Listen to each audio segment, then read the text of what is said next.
Shalom Aleichem, everybody. Welcome back to our moment of halacha. This is going to be, in Yetz Hashem, the third year, the third cycle that we're going through Kitzur Shulchan Aruch. Although not each time did we learn every detail of it in every page, but nonetheless, the third cycle of Kitzur Shulchan Aruch. Kitzur Shulchan Aruch was printed the first time in 1864. The author is Rabbeinu Shlomo Gansfried, who was born in 1804. In other words, the first edition of his Sefer came out when he was 60 years old. At some point in time, a Kitzur Shulchan Aruch edition was printed where the whole Shulchan Aruch was broken down, or subdivided, I should say, according to the Parshas Shavua. Therefore, we start now in the week of Parshas Bereshis. We'll get off to a good start, right at the beginning, so to speak, no pun intended, and we'll be able to move along according to the Parshas Shavua in Yetz Hashem Yisbarach. An interesting point to bring out about Kitzur Shulchan Aruch, it was probably one of the very few, most widely, if you make a list of the few top printed Svarim, Kitzur Shulchan Aruch would definitely rate among them. And in every Jewish house that had some type of collection of Svarim, even if it was only a very few, usually had a Kitzur Shulchan Aruch. Kitzur Shulchan Aruch, as we mentioned, was printed in the lifetime of the author. And I heard a story that the first time it was translated into Hungarian, which was also during the lifetime of the author, in the parliament, one of the congressmen, or whoever the people in the parliament were called in those days, in America called it a senator or a congressman, whatever it was called there, said he had a joke to tell. And the joke was that he read the Jewish law book that just came out, and it said when a Jew gets dressed in the morning, as the Mitzvah will be covering, we're supposed to put on the left shoe, the right shoe, then the left shoe, and tie the left shoe, go back and tie the right shoe, and everybody started to laugh. What a joke it was, tie it this way, tie it that way. Meanwhile, the king of Hungary, he stayed very stoic. He didn't think it was such a joke. And after the belly laughing stopped, he decided he's going to make a comment. He finds it very profound that there's a people among us that find the meaning in everything they do in life, even the way they put on their shoes, even the way they tie their shoes.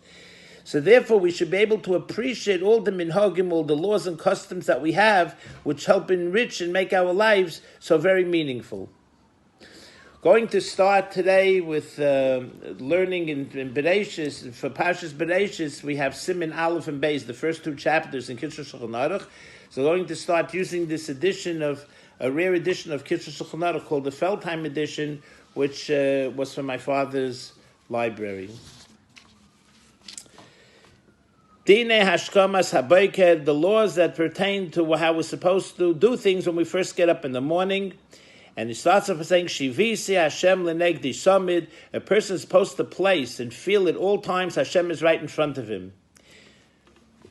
Hu klal godel b'teiro v'meilas hatzadikim. And this is one of the great fundamentals that help tzadikim and great people attain their greatness, is at all times they picture that Hashem Yisparach is in front of them, and now let's make the right decision to do. Amayona would say this is probably similar to what the Alter Rebbe says in Tanya, that, well, it's even one of the 12 psukim and Marei Chazal, that the children were encouraged by the Rebbe to learn by heart.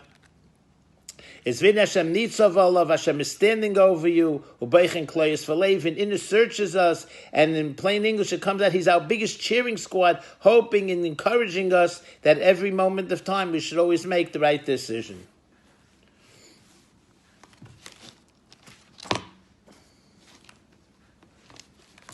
And if we also point out and we realize that Hashem is before us always, we're going to do, it goes into all the details, but in plain simple terms, we're going to be different people. We're going to speak differently and act differently and go differently, etc.